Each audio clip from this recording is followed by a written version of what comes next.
오늘 말씀 원래 되게 긴데 그 전체적인 부분은 사무엘상 25장부터 33장 끝까지 있는 내용으로 사무엘상 마무리를 좀 지으려고 하는데요. 읽는 건 25장 30절부터 33절까지 말씀 한번 읽어보도록 하겠습니다. 네, 사무엘상 25장 30절부터 33절 말씀 한 목소리 한번 읽어볼까요? 자, 시작. 이제 곧 주님께서 장군께 약속하신 대로 온갖 좋은 일을 모두 베푸셔서 장군님을 이스라엘의 영도자로 세워주실 터인데, 지금 공연히 사람을 죽이신다든지 몸소 원수를 갚으신다든지 하여 왕이 되실 때에 후회하시거나 마음에 걸리는 일이 없도록 하시기를 바랍니다. 주님께서 그처럼 좋은 일을 장군께 베풀어 주시는 날 이 종을 기억해 주시기 바랍니다. 다윗이 아비가일에게 말하였다. 주 이스라엘의 하나님이 오늘 그대를 보내어 이렇게 만나게 하여 주셨으니 주님께 찬양을 드리오. 내가 오늘 사람을 죽이거나 나의 손으로 직접 원수를 갚지 않도록 그대가 나를 지켜주셨으니 슬기롭게 권면하여 준 그대에게도 감사하오. 하나님이 그대에게 복을 베풀어 주시기를 바라오. 아멘. 네, 보니까 지난 10월 3일부터 말씀을 읽기 시작했더라고요. 그래서 이제 지금 사무엘상 설교를 12번째 오늘 했습니다. 그리고 이제 2021년 마지막 주일이 됐어요. 그래서 그 이제 사무엘상을 마감하면서 어떻게 사무엘상을 마무리 지을까 하다가 결국에는 이제 사무엘상이 말하고자 하는 내용을 가장 잘 따랐던 다윗의 모습을 통해서 말씀을 좀 정리해 보려고 합니다. 사무엘상은 엘리, 사무엘, 사울, 다윗으로 이어지는 네 지도자들의 이야기고요. 거기에 또 한 명의 지도자 그룹이 있는데요. 그 그룹들은 바로 이스라엘의 장로들이었어요. 그래서 지난 11번의 설교, 오늘까지 12번이죠. 설교를 통해서 하나님께서 지도자들에게 원하시는 덕목이 무엇인가 라는 질문에 좀 초점을 맞춰서 누가 진정한 지도자인가 라는 주제로 말씀을 나눴습니다. 우리가 사무엘상에서 찾아본 이 지도자의 첫 번째 덕목은요, 하나님의 음성을 듣는 귀가 있어야 된다는 거죠. 즉 하나님과 소통하는 능력이 있어야 된다라는 것입니다. 그리고 두 번째 덕목은 하나님 편에 서는 거죠. 나의 이익과 나의 목적을 위해서 하나님을 끌어들이는 것이 아니라 내가 하나님 편에 서서 나의 목표와 가치관과 욕망을 조절하는 것, 이것이 바로 성경이 말하는 지도자의 덕목입니다. 그런데 좀 자세히 보시면 하나님과 소통하는 일, 그리고 하나님 편에 서는 것은 하나로 연결되어 있는 내용이에요. 하나님과 소통해서 그분의 뜻을 알아야 하나님 편에 설 수 있기 때문이겠죠. 하나님의 뜻을 알고 하나님 편에 서서 온 나라에 하나님의 뜻을 실현하는 것, 이것이 바로 지도자의 책무이기 때문입니다. 사사시대 말기에 이스라엘의 지도자였던 엘리와 장로들은요, 그리고 또 더 나아가서 왕정의 시작이라고 할 수 있었던 그 사울은 모두 그 일에서 실패했어요. 그래서 우리에게 반면교사의 역할을 한 것이죠. 그러면 그들이 어떻게 실패했느냐를 이렇게 한번 상기시켜 보자면, 먼저 그들은 하나님과 소통하는 일에 실패했습니다. 그래서 그들이 하나님 편에 설 수조차 없었죠.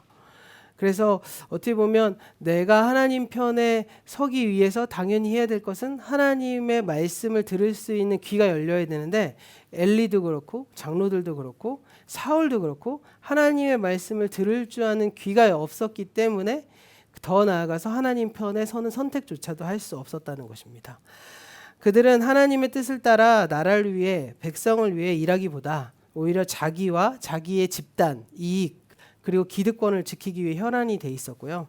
그래서 이스라엘의 백성들이 사사기의 말기와 사무엘상의 초기에 나오는 대로 목자 잃은 양과 같이 각자 도생할 수밖에 없었던 것이죠. 반면에 다윗은 어떤 사람이었냐? 이 두 가지 덕목을 모두 잘 갖춘 지도자였어요. 그래서 이렇게 사무엘상은 실패한 반면교사로 시작해서 모범이 되는 한 사람의 이야기, 혹은 사무엘까지 끼면 두 사람의 이야기로 왔다리 갔다리 하면서 이제 비교하고 대조하는 그런 구조를 가지고 있습니다. 다윗은 무엇보다 하나님과 소통할 줄 아는 사람이었어요. 사무엘상을 보면 다윗은 쫓겨다니는 중에도요, 또 전투에 나갈 때도 먼저 하나님의 뜻을 계속 묻는 모습을 보여줍니다. 사무엘상 23장 2절 4절 말씀 보면 다윗이 그 일날을 약탈한 블레셋을 응징하러 나설 때 앞서서 이제 하나님의 뜻을 묻는 장면이 나오고요. 또 30장 7절 이하를 보면 시글락을 습격해서 다윗의 가족들 그리고 이 600명의 가족들을 사로잡혀간 아말렉을 추격할 때도 그 급박한 상황에서도 하나님의 뜻을 묻습니다. 더 나아가서 다윗은 출전할 때뿐만이 아니라 도망갈 때도, 그러니까 사울에게 피난 갈 때도 하나님의 뜻을 물었거든요. 23장 10절에서 다윗이 사울의 공격을 피해서 이 그일라를 떠날 때도 그 판단을 하나님께 맡기는 장면을 볼 수 있죠. 이것은 사울이 비슷한 상황에서 하나님의 뜻을 묻는 과정을 생략하거나 아니면 제사장들이 막 어떻게 보면 독촉하고 성화해서 마지못해서 그러한 일들을 하는 모습과는 아주 분명히 대조되고 있는 것이죠. 어떻게 다윗은 그럼 하나님의 뜻에 소통할 수 있었을까? 그는 아마도 성경에서 기록된 바에 의하면 어린 시절부터 이 목동일 때부터 하나님을 늘상 경험하고 살았던 것으로 보여요. 하나님은 이 다윗을 사자와 곰의 발톱으로부터 구해주셨고요. 그리고 그 사자와 곰으로 인해서 연단되었던 이 다윗은 이후 골리앗과의 싸움에서도 하나님의 이름으로 이기게 하셨습니다.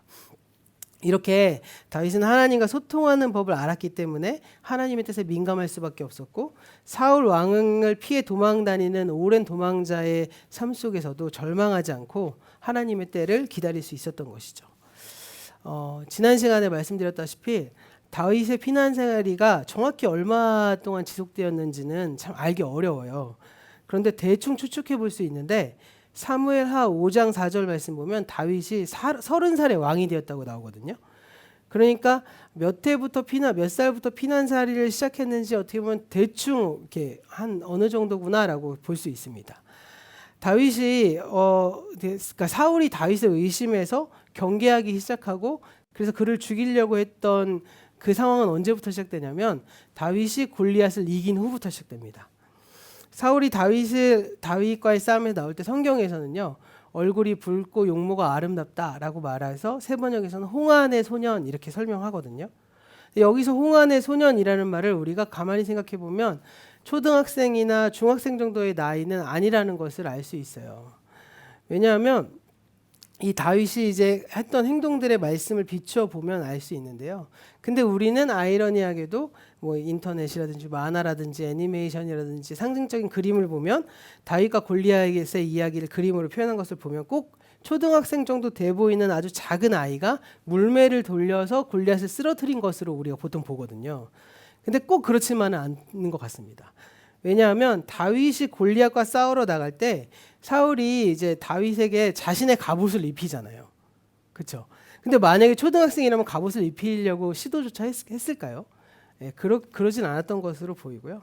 더 나아가서 사무엘상 17장 33절을 보면 다윗이요 사울 왕의 갑옷을 왜 거부하냐면 무장을 스스로 해본 적이 없어서 불편해서 그걸 거부합니다. 다윗이 불편해서 거부했다고 그래요. 그러니까 여기서 갑옷이 너무 컸기 때문에 못 입었다라는 말이보다는 갑옷을 매일 입고 생활하는 군인이 아니었기 때문에 불편해서 그리고 물맷돌을 돌려야 되니까 빠른 속도가 필요한데 갑옷을 입으면 불편해갖고 그것을 이제 거부하는 장면이 나옵니다. 그런데 사울의 이제 예를 들고 사울이 어떤 사람인가라고 표현할 때 사울은 키가 매우 큰 사람이었다고 표현하거든요. 그러니까 갑옷이 커서 못 입을 정도가 아니었다면 다윗도 이미 어느 정도 성장했던 사람이었구나. 그 몸이 어른만큼 성장했던 사람? 그런 점에서 그가 10대 후반에서 20대 초반 사이가 아니었을까라고 추측해 본다는 것이죠. 그리고 연이어서 그 시기가 지나고 다윗이 군대 장관이 되고 난 다음에 다윗이 결혼을 해요. 그런 거 보면 꼬마 신랑이 아닌 이상 다윗이 초등학생 때나 중학생 초기에 결혼을 했을 리는 만무하거든요. 그런 점에서 봤을 때 10대 후반이나 20대 초반으로 보는 것이 합당합니다.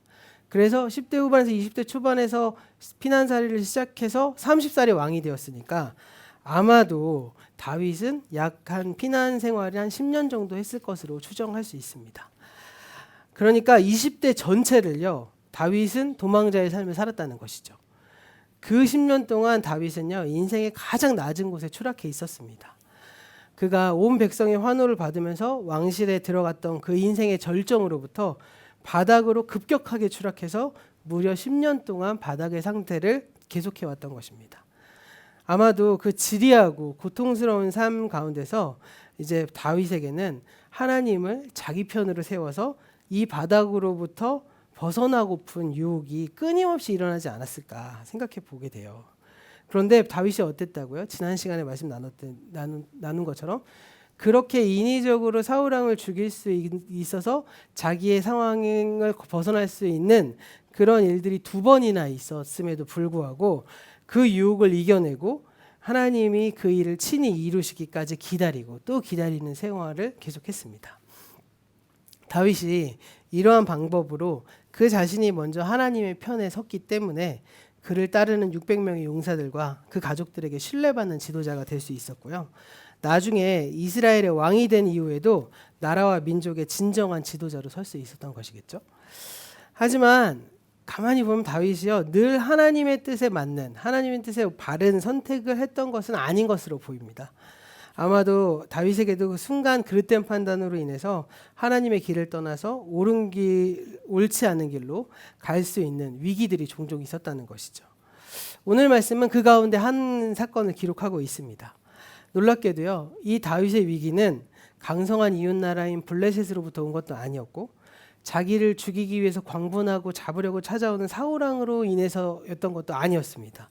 오히려 그 위기는요, 다윗 자신으로부터 왔습니다. 그날 다윗은요, 블레셋도 아니고 사울도 아니고 그냥 이스라엘 백성 가운데 별 볼 일 없었던 단 한 명의 사람으로 인해서 머리 꼭대기까지 화가 나서 그 분을 참지 못했던 것입니다. 그 사람이 바로 25장에 등장하는 나발이라는 사람이었거든요. 이 나발은요, 다윗이 피난 생활을 이어가던 사해 서쪽 유다 남부 지역에 있었던 사람이었습니다. 이 다윗이 피난 생활을 하는 동안 대부분 그 주변에서 광야에서 머물렀거든요.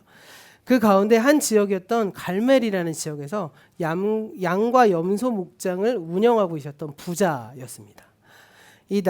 어떤 식으로 이제 나발과 다윗의 관계가 공생이 시작됐냐면, 나발이 양과 염소를 치는 동안에 부하들은 그 목장 주변을 머물면서 경비 노릇을 해줘요. 그래서 나발의 목자들을 괴롭히거나 혹은 양을 훔쳐가거나 한 적이 없었고 오히려 그들의 울타리가 돼주었던 것으로 보입니다. 서로 암묵적으로 서로의 도움을 준 것이겠죠. 그래서 사나운 짐승이나 도둑의 위험으로부터 이제 경비를 서주고 난 다음에 이제 시간이 흘러서 양털을 깎는 철이 다가온 것입니다. 그런데 이스라엘은 이 양털 깎는 철에는 늘 그랬던 것처럼 이제 큰 잔치를 벌인다고 해요. 그런데 이제 어땠을까요? 이 다윗이 주변에 600명의 부하들, 그리고 그 600명의 부하들이 같이 있었잖아요. 그러다 보니까 함께 떠돌아 다니니까 광야에서 아주 최소한의 식생활로 겨우 연명했던 부하들에게 이 나발이 벌인 축제는 어떻게 보면 굉장한 배를 채울 수 있는, 혹은 이 오랜만에 고기를 먹을 수 있는 그런 좋은 음식을 맛볼 수 있는 기회였을 거예요. 그래서 다윗은 자기 부하 가운데 젊은 사람 10명을 뽑아서 나발에게 도움을 요청합니다. 그의 부하들은 다윗의 명을 따라서 나발에게 매우 정중하게 인사를 한 다음에 그들이 나발의 목자들과 함께 지내면서 좋은 관계를 유지했다라는 것을 상기시키고요. 그리고 이 즐거운 날에 우리가 찾아왔으니까 당신이 좀 호의를 베풀어서 먹을 것을 좀 달라라고 요청을 합니다. 그런데 어떻게까지 요청하냐면요, 다윗이 그 자신이 어떻게 보면 나의 부하들이 이 나발의 부하들과 다른 바가 없고 자신이 나발의 아들과도 다를 바가 없다라고 말할 정도로 아주 자신을 낮추면서 예의를 갖춰 말해요. 사실상 이 모습은 다윗의 가족들을 먹여 살리기 위해서 스스로 비굴해질 때까지 비굴해졌던 다윗의 모습이라고 해도 과언이 아니겠죠. 사실 다윗이 이렇게 자신을 낮춰서 말할 때 나발은요, 그것을 알아보아야만 했습니다. 그의 간절함이라든지 그의 상황을 좀 알아봐야겠죠. 그런데 나발은 그의 이름처럼 어리석게도 자기 무덤을 파는 행동을 해요. 나발이 히브리어로요, 어리석다라는 뜻을 가지고 있거든요. 그래서 이 나발이 이런지하에 이 다윗의 요청을 거절합니다. 그리고 심지어 뭐라고 말하냐, 25장 10절과 11절에 이렇게 말하거든요. 화면 보시면서 한번 말씀 한번 나눠봤으면 좋겠는데, 이 화면 준비되나요? 25장 10절과 11절 말씀 보시면, 네, 설교 이렇게 자료도 나왔네요. 한번 같이 한번 읽어볼게요. 시작. 드디어 나발이 다윗의 젊은이들에게 대답하였다. 도대체 다윗이란 자가 누구며 이새의 아들이 누구냐? 요즘은 종들이 모두 저마다 주인에게서 뛰쳐나가는 세상이 되었다. 그런데 내가 어찌 빵이나 물이나 양털 깎는 일꾼들에게 주려고 잡은 짐승의 고기를 가져다가 어디서 왔는지도 모르는 자들에게 주겠느냐. 네. 도대체 다윗이 누구냐? 이렇게 말하죠. 나발은 다윗이 누군지 모르겠다고 말하고 있어요. 근데 사실 그 시기에 다윗을 모르면 간첩이겠죠. 예, 그리고 오히려 뒤에 이어지는 이 말들을 보면 나발이 다윗을 엄청 잘 알고 있다는 사실을 발견하게 돼요. 뭐라고 말하고 있죠? 요즘은 종들이 저마다 주인에게 뛰쳐나가는 세상이 되었다. 이렇게 말해요. 이 말은 다윗이 주인에게 뛰쳐나온 종, 그러니까 사울 왕에게서 도망쳤다는 것을 조롱하고 있는 것이죠. 이렇게 나발은 다윗의 요청을 거절할 뿐만 아니라 그를 모욕하고 도발하기까지 하는 겁니다. 아마도 다윗은 무척 자존심이 상했을 거예요. 한때 민족의 영웅으로 온 백성의 환호를 받던 사람이 이제는 도망자가 되어서 척박한 광야에서 어떻게 보면 가슴 치는 모진 고난의 삶을 이어가는 상황이었잖아요. 그러니까 근데 그렇게 하더라도 지금 다윗에게는 600명의 부하 장수들이 있었고요. 600명의 부하들이 있었다는 건 당시만 하더라도 엄청난 무력이 있었다는 거잖아요. 그러니까 나발이라는 한 개인 부자한테 이 정도로 무시당할 처지는 아니었을 겁니다. 아마도 다윗은 이 얘기를 듣는 순간에 엄청 기분이 상했을 거예요. 그리고 그동안 그 시기가 뭐 7년이 됐든 8년이 됐든 몇 년인지 잘 모르겠으나 아마도 그 기간 동안 사울을 피해 도망 다니던 그 가슴의 응어리들이 막 한 번에 폭발되면서 이 서름과 분노가 치밀어 올랐을 것 같습니다. 이렇게 다윗은 걷잡을 수 없는 분노에 사로잡혀서 판단력을 상실해 버리기 시작합니다. 그래서 이 광야에서 단련된 그의 야성, 그의 혈기, 그리고 그의 손에 들린 무기가 이성을 지배해 버린 것이죠. 그래서 도대체 나발이라는 놈이 무엇이고 감히 나에게 이런 몰상식한 태도를 취할 수 있냐. 뭐 종들이 주인에게 뛰쳐나가는 세상이 되었다고? 그래 네가 어디 믿고 까부는 그 주인이 더 무서운지 아니면 종이라고 무시한 이 다윗이 무서운지 한번 보여주겠다.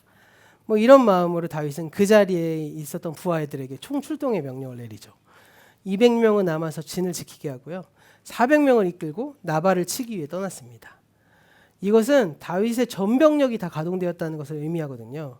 그리고 이 규모는 30장에서 시글락을 습격해서 가족을 사로잡아간 아말렉군을 추격할 때 다윗이 이끌고 간 병사 수와 똑같습니다. 그러니까 지금 다윗은 대규모 병력을 나발 한 사람을 공격하기 위해서, 나발 한 사람을 죽이기 위해서 총동원하고 있는 셈이겠죠. 그리고 뒤에 이어지는 21장과 21절, 22절을 보면 다윗이 엄청나게 화가 났다는 사실을 우리가 또 알 수 있거든요. 화면 한번 또 준비해 주시면, 네, 21절과 22절 말씀입니다. 한번 같이 한번 읽어볼까요? 자, 시작. 다윗은 단단히 벼르고 있었다. 내가 저 광야에서 그에게 속한 것은 무엇이든지 지켜주어 그의 모든 재산 가운데서 아무것도 잃어버리지 않도록 하였으나 그것이 모두 헛일이었다. 그는 나에게 선을 악으로 갚았다. 내가 내일 아침까지 그에게 속한 모든 사람들 가운데서 남자들을 하나라도 남겨둔다면 나 다윗은 하나님께 무슨 벌이라도 받겠다. 네, 이렇게 분노한 거죠. 내가 나발의 집에 있는 남자들 다 죽여버릴 거다. 이런 마음으로 나발을 치러 떠나는 것이죠. 이렇게 분노에 사로잡혀서 이성적 판단을 상실한 다윗. 이 다윗은 이 순간만큼은 우리가 알고 있던 그 다윗이 아니었을 겁니다. 그는 자신의 손 안에 들어왔던 이 사울을 2번이나 순순하게 돌려보내고 하나님 뜻에 맡겼던 그 모습이 아니었던 것이죠.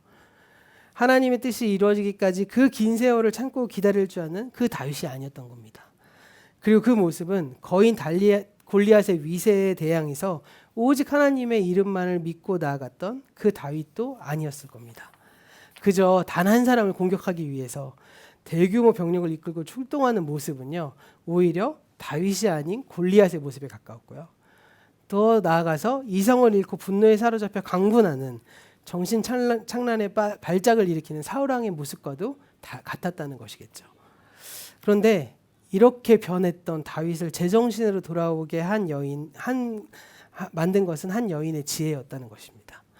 그녀는 바로 나발의 아내였던 아비가일이거든요.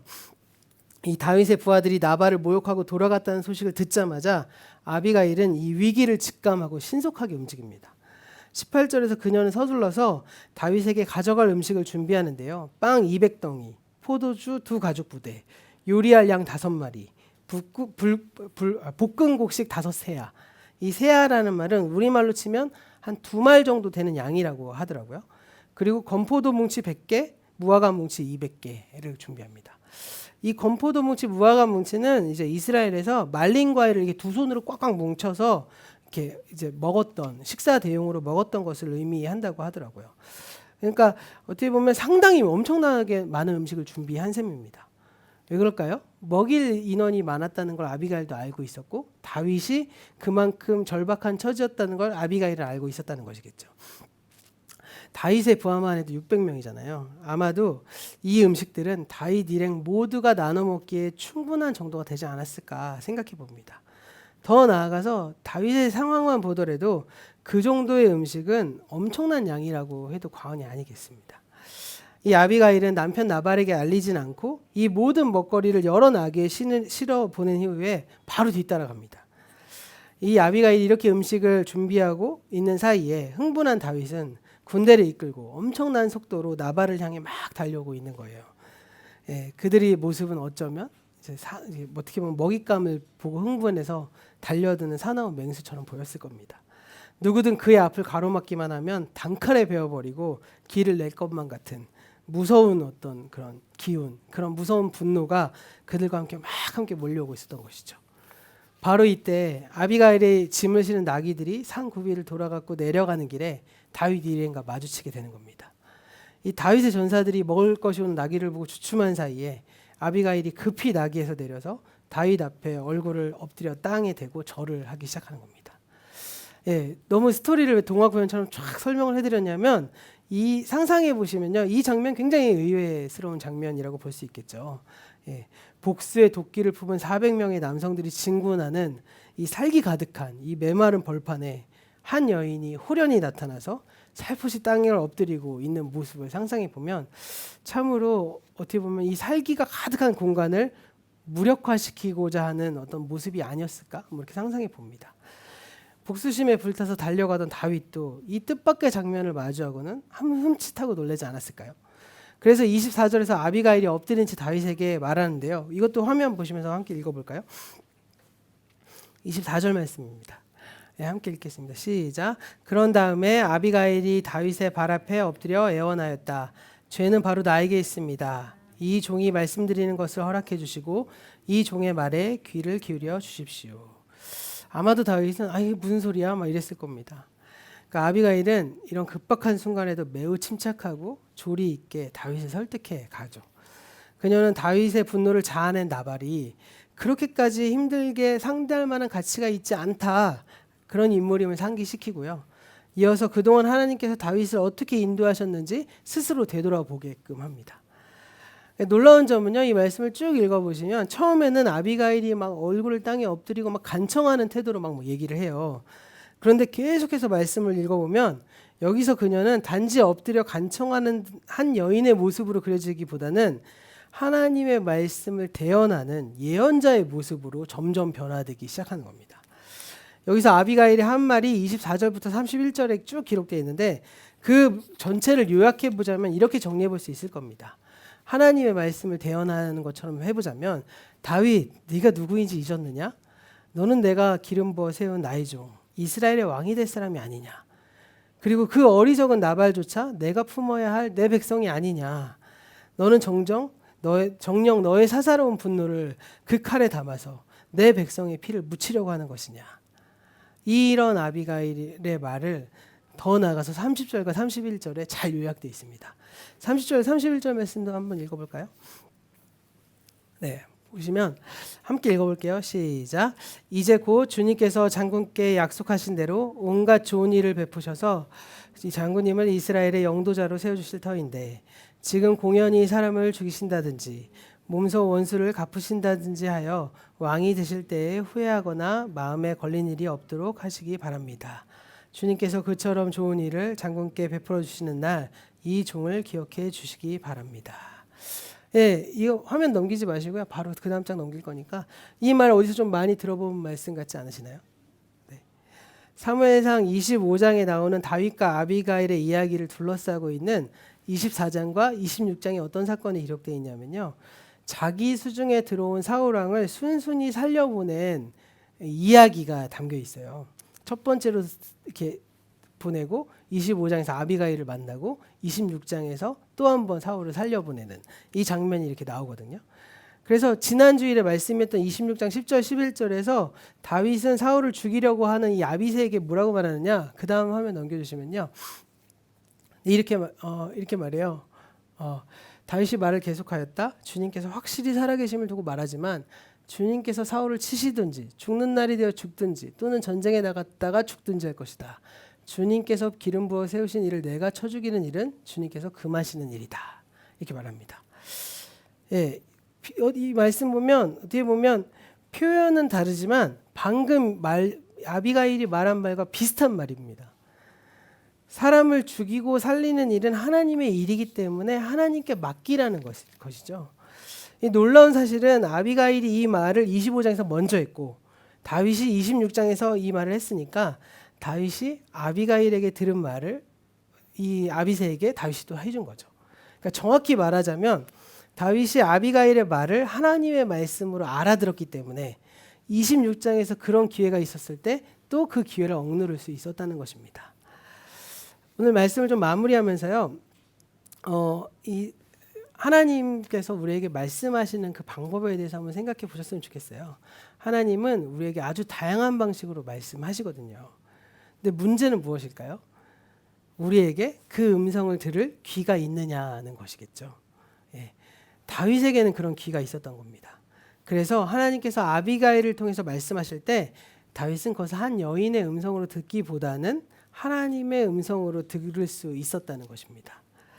우리도요, 하나님의 음성을 들을 줄 아는 그러한 사람들이 되었으면 좋겠습니다. 그리고 그 음성을 듣는 귀를 좀 훈련시키셔야 돼요. 예, 이거는 어떻게 보면 말씀을 통해서 예배를 통해서 기도를 통해서 여러 가지 경건 생활을 통해서 내가 이 상황에서 말씀하시는 하나님의 사인을 해석할 줄 아는 지혜가 있어야 된다는 것이겠죠. 그런 지혜가 없으면 사실은 하나님의 뜻을 내가 파악해서 그 뜻대로 살아가는 것은 굉장히 어려운 일일 것입니다. 그리고 이건 한 가지 더 우리에게 중요한 숙제라고 저는 생각하는데 오늘 말씀을 통해서 만약에 아직 결혼하지 않았던 우리 이제 곧 결혼할 커플에게는 이런 마음의 자세를 딱 가지면 좋을 것 같아요. 내가 서로의 아비가일이 돼야겠다. 이런 마음을 좀 가지셨으면 좋겠고 더 나아가서 결혼한 저희들에게는 내가 내 아내, 내가 내 남편의 아비가일 같은 존재가 돼야 되겠구나. 더 나아가서 내가 이 교회에, 이 지역사회에 내가 속해 있는 공동체 안에 아비가일 같은 존재가 돼야 되는구나 라는 것들을 한번 생각해 보셨으면 좋겠습니다. 오늘은 교회력상 예수님의 탄생을 축하하는 성탄절 첫째 주일이에요. 그리고 10월 첫째 주인 성탄절 둘째 주일이 마무리되면 교회력은 일상의 절기가 있고요. 그 일상의 절기 말고 그런 이제 이런 성탄절과 같은 기념의 절기가 이렇게 번갈아 가면서 있거든요. 이제 일상의 절기들이 시작됩니다. 우리가 사무엘상의 말씀을 마무리하면서 우리 사회에 또 우리 교회에 참으로 하나님과 소통할 줄 아는 지도자 그리고 진정으로 하나님 편에 서는 지도자들이 많아지기를 소망해 봅니다.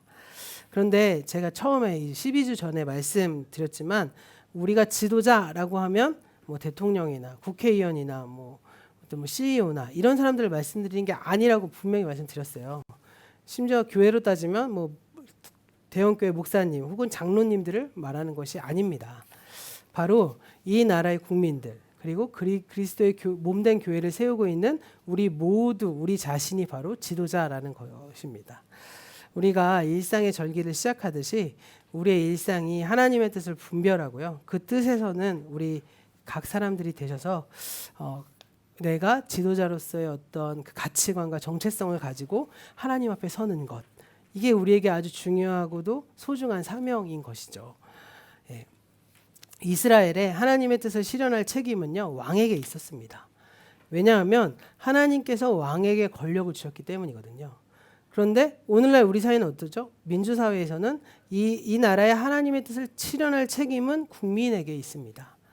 왜냐하면 하나님께서 국민에게 권력을 주셨기 때문이죠. 국민이 주인이 되는 것만큼 나라가 발전할 수 있는 겁니다. 그리고 국민이 깨어있는 만큼 그 사회가 성숙할 수 있어요. 왜냐하면요, 국민이 곧 국가이기 때문이죠. 네. 그래서 이런 예화도 있잖아요. 히틀러도 민주적인 투표로 당선된 사람이라고.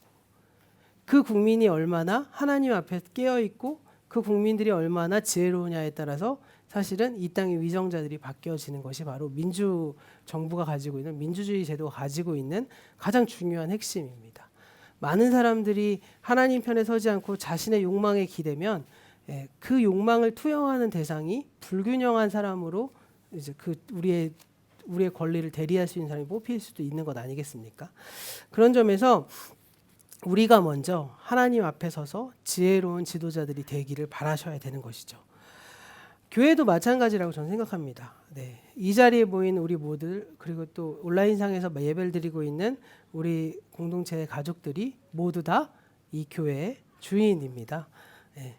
그리고 각자에게 맞는 역할들을 이 교회를 통해서 우리가 서로 하고 또 나아가서 또 받기도 하고 하는 것이겠죠. 그런 점에서 우리 교회의 하나님의 뜻을 실현할 책임은요, 우리 모든 가족들에게 있는 겁니다. 그래서 우리가 다 하나님의 뜻에 민감해야 하는 것이죠. 그리스도의 몸된 우리가 하나님의 음성을 들어야 하는 것이죠. 그래서 바로 우리가, 그리고 내가 나의 이익이나 내 가족이나 내 집단의 이익을 실현하는 것이 아니라 하나님의 뜻을 이 나라와 이 교회에 실현하는 주체자들로 서야 하는 것입니다. 그래서 다시 강조드리지만 국민이 이 나라의 지도자고 교우들이 교회의 지도자입니다. 그러기 위해서 우리가 사무엘상에서 말하는 지도자의 덕목처럼 늘 하나님과 소통하며 하나님 편에 서는 참된 지도자들이 되시기를 소원합니다. 우리가 이렇게 하나님과 소통하고요, 그 뜻에 따라 행동했을 때 하나님께서 우리에게 지혜도 주시고 능력도 주셔서 신실한 또 슬기로운 청지기로서 맡겨진 사명을 다하게 될 것입니다. 우리가 늘 깨어서 하나님의 나라가 이 땅에 퍼지고 누려지게 하는 그 일에 사용되어지는 저와 여러분이 모두가 다 되기를 소원해 봅니다.